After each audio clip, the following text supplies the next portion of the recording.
त्यांना कळलं की आम्ही गेम बघून आलोत म्हणून त्यांनी गेमच बदलला. आता काय करायचं असं झालं की अरे यार ह्यांना माहितीये ना आमचा गेम कसा आहे, तर आपण चला थोडासा गेम चेंज करूया. आणि मला स्वभाव हा लोकांचा पटकन कळून येतो, म्हणून भरपूर ज्यांच्यासोबत मला नाही राहायचं होतं त्यांच्यासोबत मी नव्हतीच.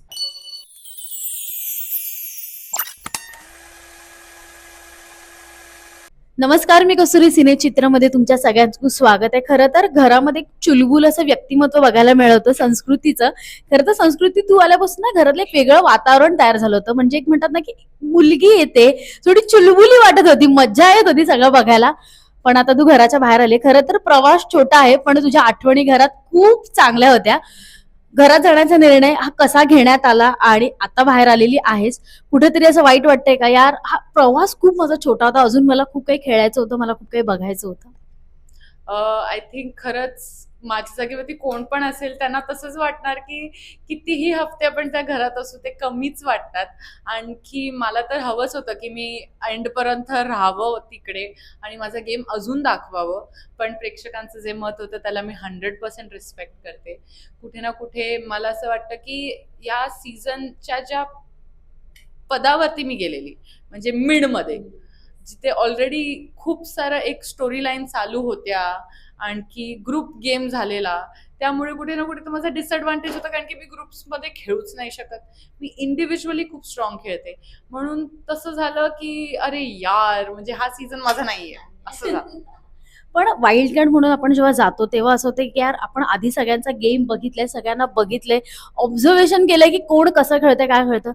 कुठेतरी ते तुझ्याकडे पॉवर होती की सगळ्यांना आधी बघून गेली होतीस. असं वाटतं का यार ते कुठेतरी माझं कमी झालं, की म्हणजे माझ्याकडे सगळी पॉवर होती की मी त्यांचा खेळ बघितलाय, ते कसे खेळतात, बोलतात, काय कसं करतात. कुठेतरी तेव्हा असं वाटतं की यार हे मी तेव्हा दाखवलं असतं ना तर आज मी कदाचित घराच्या बाहेर नसते. कसं झालं ना, ऑनेस्टली त्यांना कळलं की आम्ही गेम बघून आलोत म्हणून त्यांनी गेमच बदलला. आता काय करायचं असं झालं की अरे यार ह्यांना माहितीये ना आमचा गेम कसा आहे, तर आपण चला थोडासा गेम चेंज करूया. आणि मला स्वभाव हा लोकांचा पटकन कळून येतो, म्हणून भरपूर ज्यांच्यासोबत मला नाही राहायचं होतं त्यांच्यासोबत मी नव्हतीच. एंड पर्यंत त्यांच्यासोबत मी कधीच प्रयत्न नाही केला बॉन्ड चांगला करण्याचा, कारण की माझं मत होतं ते मत मी कंटिन्यू ठेवलं. आणखी मला असं खरंच नाही वाटत की गेम बघून जाणं हे कुठेही एंड गेम पर्यंत हेल्प करणार, कारण की सगळ्यांचा गेम हा वीक बाय वीक चेंज होतो. तर तुम्ही त्या चेंजला किती लवकर अडॅप्ट करणार ह्याच्यावरती तुमचा गेम स्ट्रॉंग आहे की नाही हे कळून येतं. नक्कीच. आणि विषय राहिला पॉवर की. खरं तर पॉवर कीचा आधी तू मुद्दा बघितला असशील, करण आणि रुचितामध्ये जे चालू होतं, कारण का करणनी तिला पॉवर की दिलीच नव्हती. चुकून काय ना, विशालच्या हातात ती पॉवर की आली. अनेक प्रयत्न केलेस, पण तुला तेव्हा ते प्रयत्न करताना वाटलं होतं हा व्यक्ती काय, कारण का करण जर रुचिताला चावी देऊ शकत नाही तर विशाल तर त्याचा मास्टर माइंड आहे. सो तू अनेक प्रयत्न केलेस वेगवेगळ्या पद्धतीने, पण तुला वाटलं होतं तू हे प्रयत्न करत होतीस सर की विशाल मला चावी देऊ शकतो, मी एवढं त्याला प्रयत्न करते, किंवा तू रुचिताला पण जाऊन म्हणालीस की मी बाहेर बघितलंय किंवा कसं काय, तर तुला असं वाटलं होतं यार एवढे प्रयत्न केल्यानंतर ही पॉवर की मला देऊ शकतो. मला त्याचा स्वभाव माहिती होता, म्हणून पॉवर की त्याच्याकडनं काढून घेणं हे ऑलमोस्ट नेक्स्ट टू इम्पॉसिबल होतं, हे पण मला माहिती आहे. पण माझं असं होतं की जर मी प्रयत्नच नाही केलं तर काय फायदा झाला. तर माझ्या प्रती माझ्या मर्यादेत राहून सगळे पातळी क्रॉस न करता मी जेवढे प्रयत्न करू शकत होती तेवढे मी केले. माझं खरं तर सांगू, अजून भरपूर काही करण्याचं इच्छा होती, पण ती एक पातळी क्रॉस करून मला माझ्या घरपरिवारा किंवा जे पण मला प्रेक्षक बघतायत त्यांना एक डिसअपॉइंटमेंट नाही द्यायचा होता. तर ते न केल्यामुळे जर मला बालिश टॅग मिळाला किंवा काहीही टॅग मिळाला तो मी 100% एक्सेप्ट करायला तयार आहे, कारण की ते होणं is better than lines cross करून किंवा लिमिट क्रॉस करून आपली एक डिग्निटी लूज करणं. आणि अनुश्री आणि तू, तुझं दोघींचं कधीच पटलं नाही. म्हणजे आम्ही प्रत्येक वेळी टास्कमध्ये बघायचो किंवा घरामध्ये बघायचो. कालच्या एपिसोडमध्ये जेव्हा तू घराच्या बाहेर पडत होतीस आणि तुझी पाठी घ्यायला गेली, अनुश्री एक स्टेटमेंट म्हणाली तन्वीला की तू तिला नको मिठी मारूस, मला मिठी मार, माझ्यामुळे ती घराच्या बाहेर पडली. तर याबद्दल तुला काय वाटतंय? अह, हे स्टेटमेंट खरंच हे आपल्याला कळून येतंय की ती विशाल सोबत खूप जास्त राहिली आहे. कारण की हा जो मीपणा, मोठेपणा, हे सगळं विशालच्या डोक्यातनं तिच्यामध्ये लीक होतंय कुठे ना कुठे. आणि असं तर होऊच नाही शकत की तिकडच्या एका माणसामुळे मी घराच्या बाहेर पडलेली आहे. प्रेक्षक बघतायत, प्रेक्षकांचं मत आहे आणि प्रेक्षकांच्या हातात ती पॉवर आहे. ती पॉवर स्वतःच्या हातात घेणं हेच कुठे ना कुठे तिच्या स्वभावाकडे एक अलार्मिंग, एक डिस्टर्बिंग कॅरेक्टरिस्टिक बाहेर येते तिचं. आणि ते तिने तन्वीला सांगितलं त्याच्याने तिचं जे पण रिअल पर्सनॅलिटी आहे ती बाहेर येते. आय डोंट थिंक की असं बोलल्याने ते काही सत्य होतं. ज्या कारणांमुळे मी बाहेर निघाली आहे ते कारण फक्त आणि फक्त मी माझ्या प्रेक्षकांकडनं ऐकून घेईन. तिकडे असं कोणीही एक व्यक्ती नाहीये ज्याच्यामुळे मी बाहेर पडू शकते. नाही तिकडे कोणाकडे एकाकडे एवढी ताकद आहे की त्यांच्यामुळे मी बाहेर पडू शकते. फक्त ताकद असेल तर बिग बॉस आणि प्रेक्षकांकडे. नक्कीच. खरं तर आपण आधी गेम बघून जातो तेव्हा आपल्या डोक्यात असतं, यार हा माझ्या बरोबर कॉम्पिटिटर टफ आहे किंवा मी ह्याला बघितलं, ह्याचं ऑब्झर्वेशन केले, गेम तो कसा खेळतो, काय माइंडने खेळतो. घरामध्ये गेली सगळं बघितलं, पण आता जेव्हा तू बाहेर जर गेली तर तुला त्या घरातलं कोण असं टफ वाटतं की यार हा ह्या सगळ्यांना टफ देऊ शकतो किंवा देऊ शकते. नक्कीच. जर कोण आहे असं? विचार करते मी, विचार. नक्कीच ह्यांना अजून एक वाईल्ड कार्ड आणायला लागेल तसा जो ऍक्च्युअल टफ फाईट देईल. कारण की सध्या तर हे कसे आहेत माहितीये, ह्यांचं 2 ग्रुप्स फॉर्म झालेत, पण हे आपसमध्ये खूप चांगल्यापैकी राहतात ग्रुप्सच्या वेगळ्या वेगळ्या मेंबर्स सोबत. जसं तन्वी आणि विशाल हे नेहमीच भांडणात किंवा रायव्हलरीमध्ये दाखवलंय. पण दोघांमधनं एकाचं पण कुठल्या तिसऱ्या व्यक्तीसोबत भांडण होतं ना तर हे दुसरा त्याचं लगेच साईड घ्यायला येतो. तर ह्यांचं तर रायव्हलरी होतं, ह्यांचं अचानक कसं बॉन्डिंग व्हायला लागतं त्या टाइमला. म्हणजे ते उभे पण एक दुसऱ्यासाठी राहतात आणि रायव्हल पण एक दुसऱ्याचे. हे पॉसिबल कसं आहे? म्हणजे तुला म्हणायचं की अजून सध्या जरी तुझ्यामध्ये तुला असं वाटत नाही की कोण टफ देणारा आहे किंवा असेल वगैरे. सगळ्यांचे गेम खूप स्ट्रॉंग आहेत, त्याबद्दल मी काहीच नाही म्हणणार. पण हेच आहे की थोडी मिली भगत आहे तिकडे.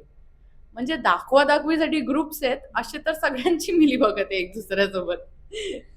पण आता तर गेम पुढे जातोय, टॉप 10 मिळाले आहेत, तेव्हा तू संकेत रेवा तुमची वाईल्ड कार्ड एंट्री झाली, तेव्हा असं वाटतं की यार वाईल्ड कार्ड म्हणून जर आपण गेलोय, पण तोच जर सुरुवातीपासून आपण खेळामध्ये गेलो असतो तर आज वेगळं चित्र असतं का? 100%. आय थिंक माझा सगळ्यात मोठा रिग्रेट तोच होता की माझं जे गेम स्टाईल आहे ते मला तेव्हाच बेनिफिट झालं असतं जर मी आधीपासून असते. मला अजून संधी मिळाली असते आणि अजून एक ग्रेस पिरियड मिळाला असता ज्याच्यामध्ये मी बॉन्ड्स माझ्या टर्मवरती फॉर्म केले असते, माझ्या स्पीडनी फॉर्म केले असते, माझे स्वतःचे स्टोरी लाईन्स फॉर्म केले असते. म्हणजे माझं एक वैयक्तिक दिसणं असतं. इकडे कसं सगळंच ऑलरेडी चालू असताना आपण चालू गाडीत जेव्हा चढतो तेव्हा कुठे ना कुठे थोडंसं आपण मागे राहतोच. आणि जेव्हा तुझी एंट्री झाली होती तेव्हा रुचिता जोरात म्हटलं, अरे ही तर ससा. सो तुझं आणि रुचिताचं बॉन्डिंग किंवा आधीपासून ओळख होती. आणि जर आता समजा रुचिता जर घरात असती तर वातावरण कसं असतं, म्हणजे संस्कृती आणि वर्सेस रुचिता असं असतं का? मला मला रुचिता नव्हती माहिती. रुचिताला मी माहिती होती, अनुश्रीला सुद्धा मी माहिती होती, कारण की मी जे शोज पहिले केलेले आहेत त्याच्यामुळे खूप गाजलेली होती मी. आणि खरंच मला एक्सपेक्टेशन नव्हती की एवढ्या लोकांना मी माहिती आहे. कारण की खूप मिलियन्स फॉलोअर्स वाले आतमध्ये आहेत, खूप गाजलेले कलाकार आतमध्ये आहेत, खूप टॅलेंटेड कलाकार आतमध्ये आहेत. तर त्यांच्यामध्ये माझं नाव माहिती असणं हेच माझ्यासाठी खूप अभिमानाची गोष्ट आहे. It's a big honour for me. आणि नक्कीच रुचिता आता घरात असती तर फार काही वेगळं नाहीच करत असती. पण आता एक बिग बॉसची ओळख म्हणून घराबाहेर आलीस, संस्कृती साळुंखे एक वेगळी ओळख मिळाली. खरं तर या बिग बॉसच्या घरात जाण्यासाठी बरेच जण प्रयत्न करत असतात, खूप आतुर असतात की यार एकदा तरी या घरात जाण्याचा चान्स मिळावा. पण आता एक वेगळी ओळख आली बिग बॉस फेम. सो आता कसं वाटतंय? खरंच खूप एक ग्रॅटिट्यूड आहे या गोष्टीसाठी. जसं तुम्ही म्हटलात 100% रिअल आहे. या जागेवरती राहण्यासाठी हजारो करोडो लोक खूप मेहनत करतात आणि ती जागा मी मिळवली आहे ह्याचं मला नेहमीच एक गर्व पण असणार आणि एक ग्रॅटिट्यूड पण असणारच की बिग बॉसचे मेकर असू दे किंवा प्रेक्षक असू दे किंवा तिकडची सगळी टीम असू दे, त्यांनी मला ही संधी दिली. माझा स्वतःचा आवाज बाहेर ठेवण्याची एक अपॉर्च्युनिटी, एक प्लॅटफॉर्म दिला. ह्याचा नक्कीच फायदा मला फ्युचरमध्ये होणार आणि जेवढं काय मी त्या बिग बॉसच्या जर्नीमध्ये शिकली आहे ना, त्याच्याने माझ्या बाकीच्या आयुष्यामध्ये 100% मदत होईल. नक्कीच. आणि एक शेवटचा प्रश्न विचारते. खरं तर प्रत्येक मुलीचा आपल्या आईबरोबर एक बॉन्ड असतो. नुकताच तू घरात गेली होतीस आणि इतके दिवस तू तुझ्या आईबरोबर होती. पण जेव्हा आईचं पत्र हा जेव्हा टास्क आला की नॉमिनेशन करायचं आहे, खरं तर सगळ्यांचं असं म्हणणं होतं की यार अनुश्री त्या झोनमध्येच नव्हती की तो बझर दाबेल किंवा कारण का ती इतक्या आईच्या आठवणीत होती. तुला तो चान्स मिळाला, तू बझर दाबला. पण कुठेतरी आता असं वाटतं का की यार मी अनुश्रीला जर तो बझर दाबायला दिला असता तर तिला तिच्या आईने काय तिच्यासाठी लिहिलं आहे हे तिला वाचता आलं असतं? 100% एक मुलगी म्हणून मला ते गोष्ट तेव्हा पण वाईट वाटतच होती की कदाचित माझ्यामुळे एका मुलीला आपल्या आईचे शब्द वाचायला नाही मिळाले. पण तो बजर मी न दाबता तिला तो पत्र हातात आणून दिला असता तर माझ्या आईचे शब्द पण मला नाही मिळाले असते. आणि आपण 50 दिवस आणि 1 हफ्ता, 7 दिवस आणि 50 दिवस आपण कंपेअर करू नाही शकत. जर असं वाटतंय की ती 50 दिवस घरात होती म्हणून ती जास्त डिझर्विंग आहे, तर मी 7 दिवस होती आणि मी अनडिझर्विंग हे कशी झाली हे मला कळलं नाही. माझा पण संघर्ष त्याच एका गोष्टीसाठी होता की मला पण मोटिवेशन मिळावं. माझा 1 हफ्ता खूप डिफिकल्ट गेलेला पहिला. सावी गेलेली, भरपूर काही मी ऐकलेलं घराच्या आतमध्ये आणि घराच्या बाहेर सुद्धा, म्हणजे धक्क्यावरती जे काही मी ऐकलेलं. तर त्याच्यानंतर एक मोटिवेशन परत पेटवण्यासाठी ते आईचे शब्द खूप महत्त्वपूर्ण होते. तर वाईट मला वाटलेलं, आत्ताही वाटतं की अनुश्रीच्या आईचं पत्र श्रेड झालं किंवा तिला तिच्यापर्यंत नाही पोहोचून दिलं. पण ती परिस्थितीच तशी होती की ती या मी, आणि ती या मी मध्ये जेव्हा माझं तिच्यासोबत काहीही इमोशनल बॉन्ड नाहीये, तर मी स्वतःला न चूज करणं हे मला त्या संधीचं खूप एक वेस्ट वाटलं असतं. कारण की मी नुकताच नॉमिनेशन मधनं बाहेर निघाली. प्रेक्षकांनी मला नुकताच एक संधी दिलेली स्वतःचा गेम खेळण्यासाठी, आणि त्याच्यात पण मी माझ्या आईचं पत्र न वाचून कसा गेम खेळला असता.